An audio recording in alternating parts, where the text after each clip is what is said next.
चलते चलते धनंजय दास जी ने कहा कि कार्तिक महीना में तुलसी की बड़ी महिमा है। तुलसी का अर्चन, तुलसी से भगवान का अर्चन, तुलसी के निकट दीपदान, तुलसी की परिक्रमा, तुलसी का व्रत। तो पंडित श्री बंसीधर जी ने प्रथम श्लोक के बहुत अर्थ किए हैं मंगलाचरण के। पंडित श्री कृष्ण शंकर शास्त्री जी ने वो समस्त अर्थ इस ग्रंथ में प्रकाशित किए हैं। श्रीमद् भागवताद्य पद्य व्याख्या शतकम, 100 व्याख्याएं हैं। तो इसमें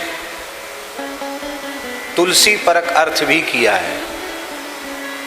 तो हमने इसको देखा नहीं है, बस सामने ये भी यहीं देखने का अवसर है, क्योंकि थोड़ा पहले कहते तो एक बार ग्रंथ देख लेते।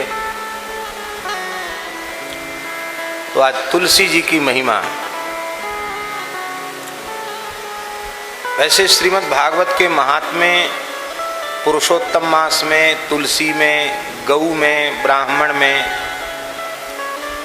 गायत्री में न पृथक भाव इष्यते, पृथक भाव नहीं है, एक ही है।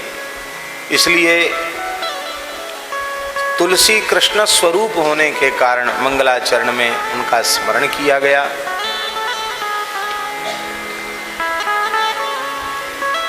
पद्म पुराण में, स्कंद पुराण में, विविध पुराणों में खूब तुलसी महिमा है। एक श्लोक तो बहुत ही प्रसिद्ध है। या दृष्टा निखिलाघ संघ शमनी, या दृष्टा निखिलाघ संघ शमनी, स्पृष्टा बपुष्पावनी, रोगाणाम अभिवंदिता निरसनी, सिक्तांत कत्रासनी, प्रत्यासक्ति विधायनी, भगवतः कृष्णस्य संरोपिता, न्यस्तात् तच्चरणे विमुक्ति फलदा, तस्यै तुलस्यै नमः।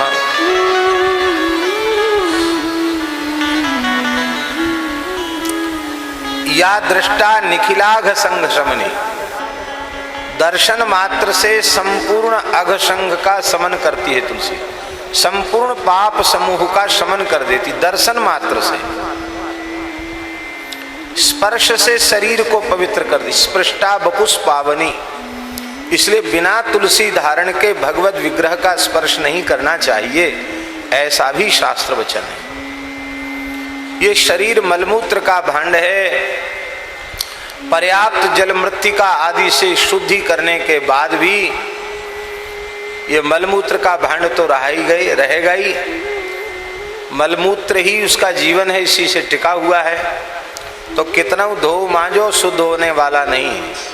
इसलिए शास्त्रीय शुद्धि के बाद भी शुद्धि होती नहीं। तुलसी धारण करने से संपूर्ण शुद्धि हो जाती है, भगवान की सेवा की योग्यता प्राप्त हो जाती है, भगवत विग्रह के स्पर्श की योग्यता प्राप्त हो जाती है।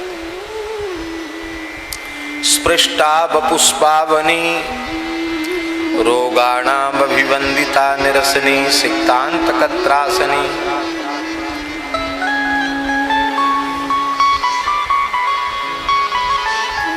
जो तुलसी को नित्य प्रणाम करते हैं श्रद्धा पूर्वक, उनके शरीर में कभी महाव्याधि उत्पन्न नहीं होती है। सिक्तांत कत्रासनी, तुलसी में नित्य जल सींचते हैं जो, उससे अंतक को, यमराज को भय हो जाता है। भले ही वो पापिष्ठ जीव ही क्यों ना हो, तुलसी की सेवा करने लग जाता है, तुलसी में जल चढ़ाने लग जाता है, यमराज कहते अब ये नरक आने वाला नहीं है, सिक्तांत का त्रास नहीं। भगवान के चरणों में प्रेम प्रदान करने वाली तुलसी हैं। भगवान के चरणों में तुलसी अर्पित करने से मोक्ष का लाभ प्राप्त हो जाता है, जीव संस्कृति के चक्र से छूट जाता है। तुलसी को रोपित करता है, तुलसी के पौधे को लगाता है, तो मानो वह अपने हृदय में भक्ति के पौधे को स्थापित करता है। ऐसी तुलसी महारानी के चरणों में हम सब प्रणाम करते हैं।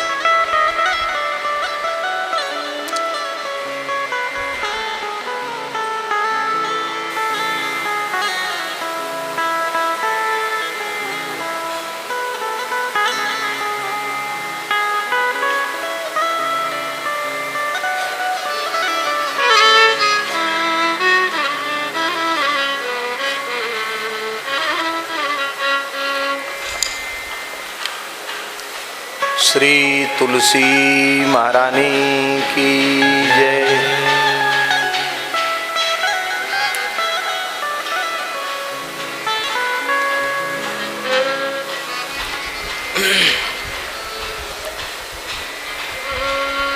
बहुत अधिक समय नहीं है,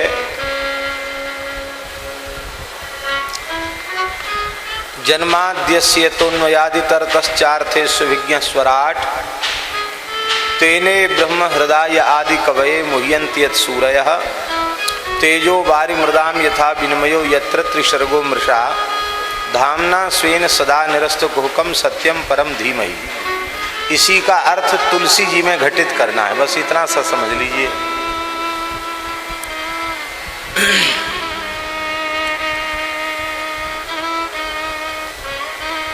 वयम तम तुलसी तरुम सदा हृदा धीमहि। हम सब श्रोता वक्ता समुदित होकर के सामने तुलसी जी विराजमान हैं। तुलसी के इस पवित्र वृक्ष का ध्यान करते हैं, उनको प्रणाम करते हैं, नमस्कार करते हैं। कौन सी तुलसी को? बोले तम कम यत्र यस्मिन रोपिते त्रयाणाम कायिक वाचिक मानसिक पापानाम अध्यात्मा पापानाम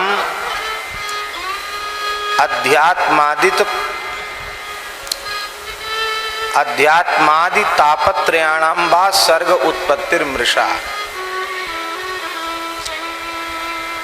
जिस तुलसी वृक्ष के रोपित कर देने मात्र से,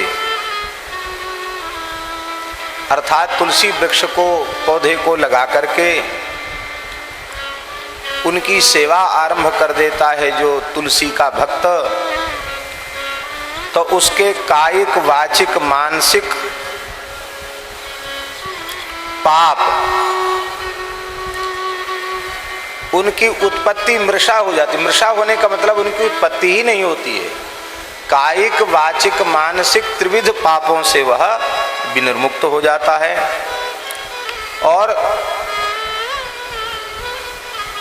त्रिविध ताप, दैहिक दैविक भौतिक त्रिविध ताप, वो भी उत्पन्न नहीं होते। तुलसी की उपासना आराधना करने वाले को दैहिक दैविक भौतिक ताप से भी मुक्ति मिल जाती है। बोले यह आप कैसे कह रहे हैं? तो तदुक्तम उद्धरण दे रहे हैं। आरोपिते तरौ तापम पापम च त्रिविधम तथा तुलस्या नाशमायाति तदुत्पत्ति पुनर्नहि।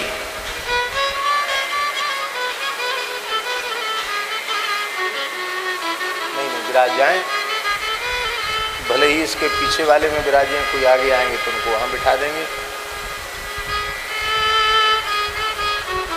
नहीं विराजे,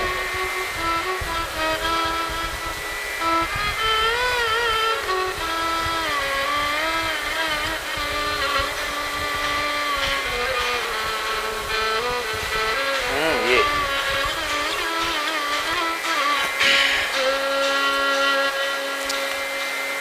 भगवान व्यास के वचन का प्रमाण दे रहे हैं। बंसीधर जी पौराणिक श्लोक का उद्धृत कर रहे हैं। आरोपिते तरौ, तुलसी का पौधा लगाने से पापम तापंच त्रिविधम तथा, त्रिविध पाप ताप नष्ट हो जाता है। तदुत्पत्तिर पुनर् नहीं, नष्ट हो जाता है और उसकी उत्पत्ति पुनः होती नहीं, नष्ट हो जाता फिर द्वारा उत्पन्न भी नहीं होता। ये तुलसी महात्म्य में लिखा हुआ है। और भी लिखा है पद्म पुराण, ये पद्म पुराण का श्लोक है। दूसरा श्लोक फिर उद्धृत कर रहे हैं। रोपणात् पालनात् शेकात् स्पर्शनात् दर्शनात् नृणाम तुलसी दहते पापम वांग मनः काय संचितम। पद्म पुराण में लिखा है तुलसी के रोपण से, तुलसी के पालन से, तुलसी में जल सींचने से, तुलसी के स्पर्श से, तुलसी के दर्शन से मनुष्यों के संपूर्ण पाप जलकर भस्म हो जाते हैं। चाहे वाणी के पाप हों या मन के पाप हों या शरीर के संचित पाप हों, समस्त प्रकार के पाप तुलसी के पौधे के लगाने से, तुलसी का पालन करने से, तुलसी में जल सींचने से, तुलसी के स्पर्श से, तुलसी के दर्शन से नष्ट हो जाते हैं।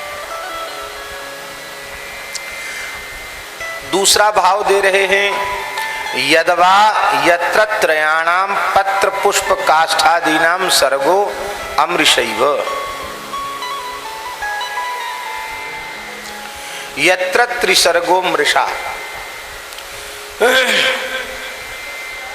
तुलसी का पत्र, तुलसी के पत्ते, तुलसी दल, तुलसी का पुष्प, मंजरी तुलसी का पुष्प है, और तुलसी का काष्ठ। इनका जो सर्ग है, सर्ग माने सृष्टि, यही तीन चीज हमको तुलसी से प्राप्त हुई। तुलसी दल, तुलसी का पुष्प और तुलसी काष्ठ, जिसको हम माला आदि के रूप में प्रयोग करते हैं, कंठी आदि के रूप में प्रयोग करते हैं। इनका जो सर्ग है, सृष्टि है, वह वस्तुतः मृषा नहीं है, अमृषा ही है, सत्य ही है। क्यों सत्य है? बोले यद्यपि प्राकृत जगत का एक वनस्पति है, तुलसी पौधा है, ऐसा दिखाई देने पर भी वह साक्षात परब्रह्म का स्वरूप है। इसलिए मृषा नहीं, अमृषा है। ब्रह्म रूपत्वात् अस्य, ये साक्षात परब्रह्म का स्वरूप है। इसलिए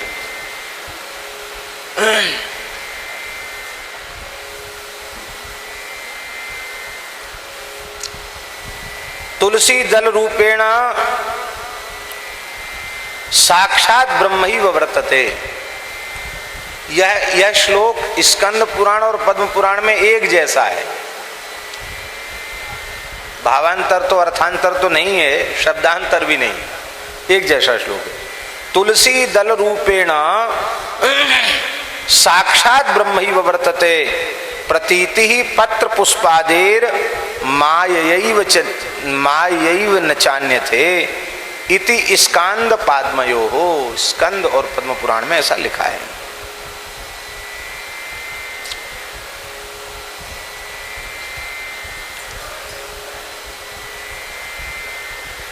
इसलिए ये तुलसी का दल है, ये तुलसी का पुष्प है, तुलसी का काष्ठ है। इस प्रकार की प्राकृत पदार्थ की प्रतीति होने पर भी वह प्राकृत नहीं, उस साक्षात परब्रह्म का स्वरूप ही है। ऐसा तुलसी के संबंध में समझना चाहिए। गौतमी तंत्र में यह स्पष्ट लिखा है, यज्ञोपवीतवद्धार्या तुलसी मालिका सदा ना शौचम धारणे तस्या यतस्सा ब्रह्म रूपिणी। गौतमी तंत्र में लिखा है, जैसे द्विजाति को निष्ठापूर्वक यज्ञोपवीत धारण करना चाहिए, ऐसे ही वैष्णव मात्र को, चाहे स्त्री हो पुरुष हो, आस्तिक धार्मिक भक्त को, भगवत भक्त को सदा तुलसी धारण करनी चाहिए। तुलसी में अशौच नहीं होता। बहुत से लोग कहते हैं कि भाई कोई जातक मृतक सूतक हो जाएगा तो तुलसी बदलनी पड़ेगी। यज्ञोपवीत आदि परिवर्तन की विधि है, लेकिन तुलसी में स्पर्श दोष नहीं होता, अशौच नहीं होता। क्यों? यतः सा ब्रह्म रूपिणी, क्योंकि तुलसी साक्षात परब्रह्म का स्वरूप है।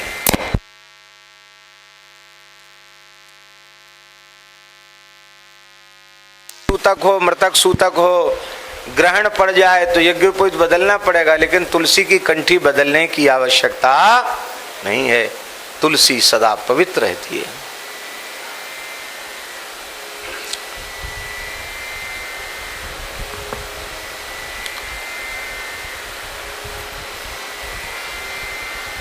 तीसरा भाव दे रहे हैं बंशीधर जी, यदवा त्रयाणाम वेदानाम ऋग्यजुस्साम। अथर्व को उसी के अंतर्गत ले लेते हैं, इसलिए वेदत्रयी कह दिया जाता है। यदवा त्रयाणाम वेदानाम, वेदत्रयी ऋग्यजुस्साम, ऋग्वेद यजुर्वेद सामवेद, और देवानाम ब्रह्मा विष्णु महेश, और अग्नि नाम आहवनी अग्नि, स्थापत्य अग्नि और